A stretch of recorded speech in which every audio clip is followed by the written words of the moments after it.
என்னோட கிச்சனில் இருக்கிற விநாயகர் பாருங்கள், லக்ஷ்மி குபேரர், இந்த நந்தி பகவான் எல்லாரையும் நமஸ்கரிச்சுட்டு தான் சமையலுக்கு வருவேன். வாங்க வீடியோக்கு போகலாம்.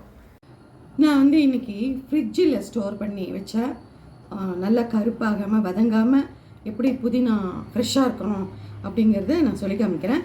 எங்கள் ஆத்துக்காரர் வந்து நிறையா பிரச்சனை வந்தார். அவ்வளோ யூஸ் பண்ண முடியல அன்றைக்கின்னு சொல்லிட்டு கொஞ்சம் பாக்கி எடுத்து வச்சுருந்தேன்.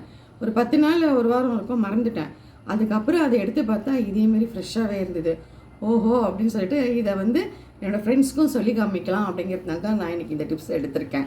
இது வந்து இந்தமாரி புதினா வந்து இது வந்து ஆர்கானிக் ஆற்றுது கிடையாது, கடையில் வாங்கினது. வாங்கி நல்லா வாஷ் பண்ணிவிட்டு நல்லா ஈரம் காயிற அளவுக்கு ஃபேன் காற்றுல காய வச்சுட்டு இந்தமாரி இலையை மட்டும் கிள்ளிட்டு ஃப்ரிட்ஜில் வச்சுருந்தேன். ஜலம் வரும்னு சொல்லிட்டு டிஷ்யூ பேப்பர் போட்டிருக்கேன். இந்தமாரி ஒரு டிஷ்யூ பேப்பர் எடுத்து இந்தமாரி இப்படி லேசாக அமுக்கிட்டு இந்தமாரி வந்து மூடி நீங்கள் வந்து ஸ்டோர் பண்ணி வச்சிட்டிங்க அப்படின்னா கிட்டத்தட்ட இது வந்து ஒரு 10 நாள் பக்கம் 10 நாள் நான் வச்சுருந்தேன். 10 நாள் நல்லாவே இருந்தது, ஃப்ரெஷ்ஷாகவே இருந்தது. இந்த டிப்ஸ் உங்களுக்கு யூஸ் ஆகும். இந்த புதினா ஸ்டோரேஜ் டிப்ஸ் உங்களுக்கு யூஸ் ஆச்சுன்னா ரொம்பவே சௌரியமாக இருக்கும். இந்த மாதிரி பண்ணி பாருங்கள். அடுத்தது வந்து இன்னொன்று காமிக்கிறேன். அதேமாரி காலிஃப்ளவர், இதேமாரி காலிஃப்ளவர் வாங்கிட்டு வந்து இது கடையில் வாங்கினது தான். இந்த காலிஃப்ளவர் வாங்கி கிட்டத்தட்ட ஒரு 10 நாள் ஆகுது.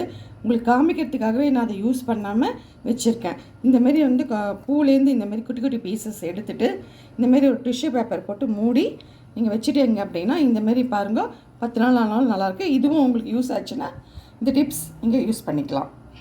அடுத்த டிப்ஸ் வந்து வெள்ளரிக்காய். இந்தமாரி வெள்ளரிக்காய் வந்து நிறையா தரம் எனக்கு தெரியாது. நான் வாங்கிட்டு வந்து அப்படியே கொலன்னு போயிடும், தூக்கி போட்டுன்னு இருந்தோம். அப்புறம் நான் வந்து வாங்கிட்டு வந்து வாஷ் பண்ணிவிட்டு நார்மலாக ஃப்ரிட்ஜில் இந்த ட்ரேயில் வச்சுட்டேன். திடீர்னு ஒரு நாள் எடுக்கலான்னு பார்த்தா அப்படியே கொலன்னு ஃபங்கஸ் வந்து வீணாக போயிருந்தது.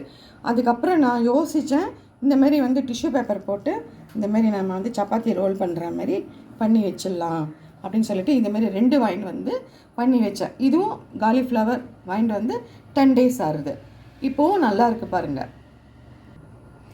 இப்போ பார்த்தீங்கன்னா உங்களுக்கு வந்து வெள்ளரிக்காய் சொல்லியிருக்கேன் ஸ்டோர் பண்ணுறது, புதினா காமிச்சிருக்கேன், காலிஃப்ளவர் காமிச்சிருக்கேன். இதேமாரி பொருள் பாழாகாமல் நீங்கள் பத்திரமா ஸ்டோர் பண்ணுறதுக்கான ஒரு டிப்ஸ் கொடுத்துருக்கேன். நான் அனுபவித்ததை நான் யூஸ் பண்ணதை உங்களுக்கு சொல்லியிருக்கேன்.